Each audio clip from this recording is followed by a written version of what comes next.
Bonjour, c'est Jean-Nicolas. Aujourd'hui, je vais vous parler de toutes les émotions qu'on a tous vécues ou que vous allez vivre un jour dans un garage. Vous allez voir, c'est nombreux. Entre la joie, la fureur, la fierté, c'est parti.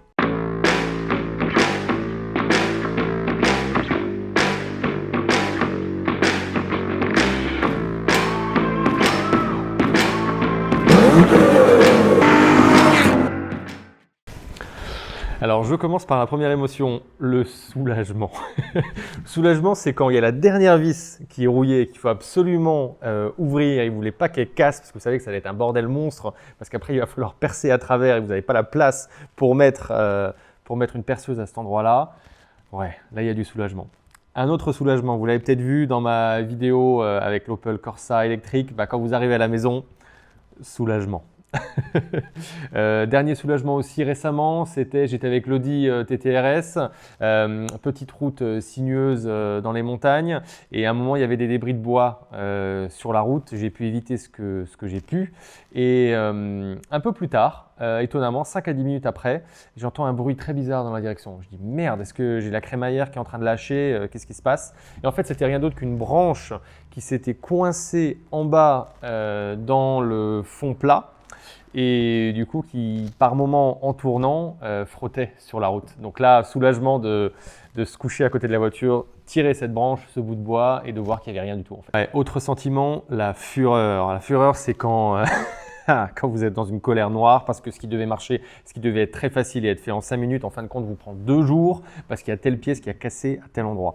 Je l'ai vécu aussi lorsque je faisais la distribution sur ma Jaguar, lorsque je resserre des vis qui tiennent le pignon d'arbre à cames, paf, la vis casse. Je ne sais pas ce que j'ai fait, la clé dynamométrique devait être mal réglée. La vis casse. Heureusement, c'était un endroit à peu près accessible. Donc j'ai pu percer, j'ai mis tout ce que j'ai pu comme chiffon, j'ai aspiré pour que toute cette limaille que j'étais en train de créer en perçant là dans mon moteur, justement, n'aille pas se répandre partout dans le moteur. Donc là, ouais, au moment où ça a pété, il y a eu de la fureur. Si vous en avez d'autres en commentaire, des moments que vous avez vécu d'extrême colère, n'hésitez pas, c'est toujours drôle de partager ça entre nous. Autre sentiment, le défaitisme. Celui-là, je ne le connais pas trop parce qu'il est assez dangereux. Le défaitisme, c'est quand vous êtes sur un projet, quelque chose tourne mal et vous abandonnez. Le défaitisme, ça va avec l'abandon. Et souvent, c'est ces cas-là où on peut faire de bonnes affaires. Lorsque d'autres personnes, malheureusement, abandonnent leur projet pour une raison X ou Y, vous, si vous arrivez là au bon moment, vous pouvez tirer profit de cette situation.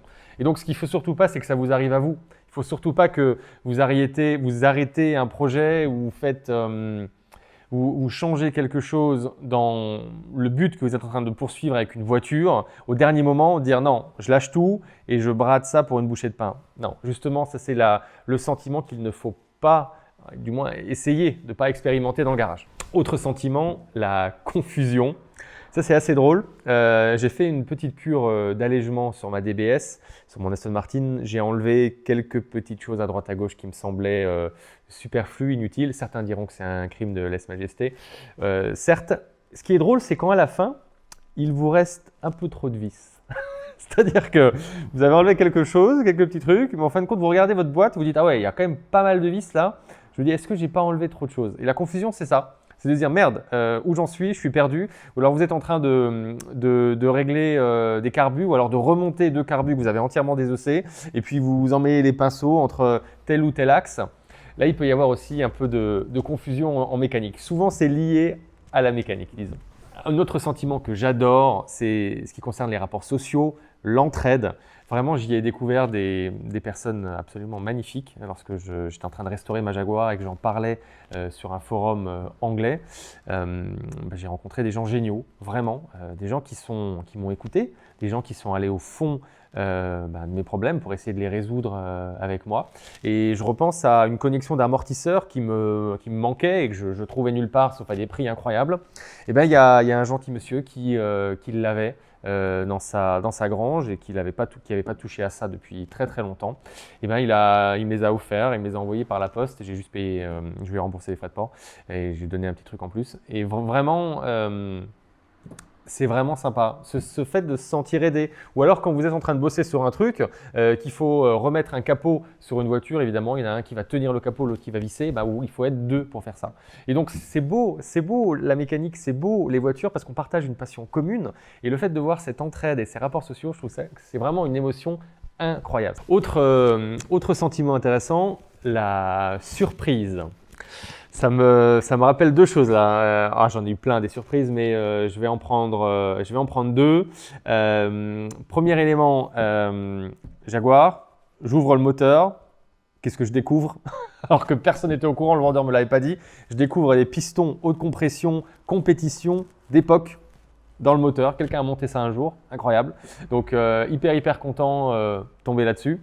Et l'autre, c'était une surprise, mais c'était une demi-surprise parce que je m'en doutais un peu. Quand j'ai acheté mon Aston Martin DBS, elle est en configuration James Bond Casino Royale. Je ne savais pas exactement combien avait été produite. Je savais que c'était la config exacte. J'ai déjà répété pas mal de fois, je crois, sur la chaîne. C'est une boîte manuelle, cuir noir, surpiqûre blanche, couleur Casino Royale. Et c'est aussi la phase 1 avec l'Alcantara, comme le film. Et c'est aussi une stricte 2 places. Derrière, il y a 2 compartiments pour mettre par exemple un casque quand on va sur le circuit. Et il n'y en a que 150 exemplaires. Et donc la surprise, ça a été un peu plus tard, lorsque je pose la question à quelqu'un qui s'occupe d'archives Aston Martin, de lui demander, voilà, cette config James Bond, combien il y en a eu de produites? Et qui me dit 150. J'étais évidemment très content. S'il m'avait dit 2000, c'était pas pareil sur la rareté de la voiture. C'est des petits sentiments comme ça qui font toujours plaisir.